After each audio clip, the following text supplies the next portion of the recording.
Mga kaibigan, mga kababayan, isang magandang hapon po at maggagabi na rin po sa bawat isa. Latest weather update po tayo sa lagay ng ating panahon.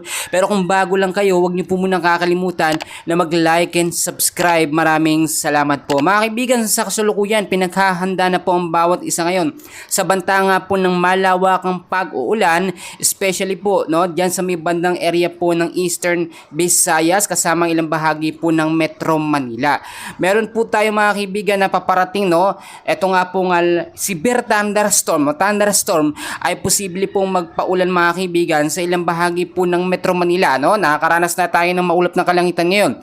Asahan ng mga pag-uulan sa bahagi po ng Parañaque, Las Piñas at Muntinlupa. Kung makikita nyo mga kaibigan sa ating kalangitan, sobrang napakaulap po na anytime posible pong bumuhos ang bugso po ng pag-uulan na may kasamang pagkulog at pagkidlat.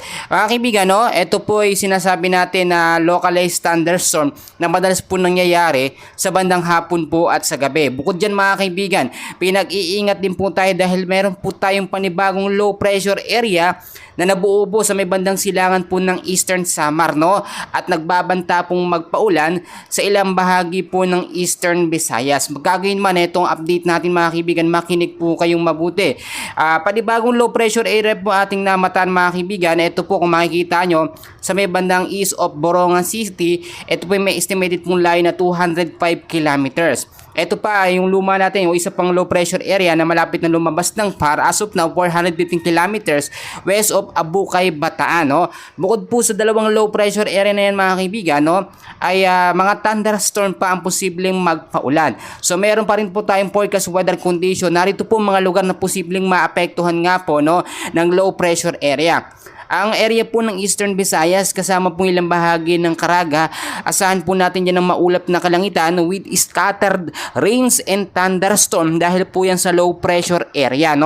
Mag-ingat po tayo sa posibleng banta ng pagbabaha at landslide din po sa mga landslide prone area. Sa area po ng Davao Region, kasama po mga kaibigan ilang bahagi po ng lugar na yan ay apektado naman ng easterlies at mga localized thunderstorm. Usahan natin dyan ang malawakang pag-uulan lalo po sa hapon at sa gabi. Samantalang ilang bahagi naman po ng Metro Manila, the rest ng ating bansa ay patuloy din po makakaranas ng maulap na kalangitan.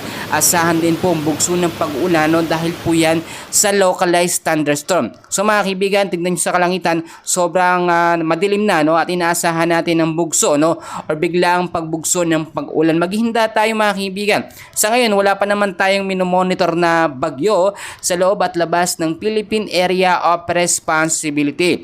Pero inaasahan sa next 24 to 48 hours, posible tayong may mabuo na tropical depression o yung sinasabi natin na pinakaunang bagyo ngayong 2025 at tatawagin po itong bagyong Auring. So maging handa tayong mga kaibigan, lagi kong pinapaalala yung mga aalis ng bahay, yung mga uuwi galing sa trabaho, galing magdala ng payong, jacket, kapote, panlaban huyan sa mga biglang bugso ng pag-uulan. Yan muna ang update natin sa ngayon, and please huwag niyong kakalimutan na mag-like and subscribe for more weather updates. Maraming salamat po.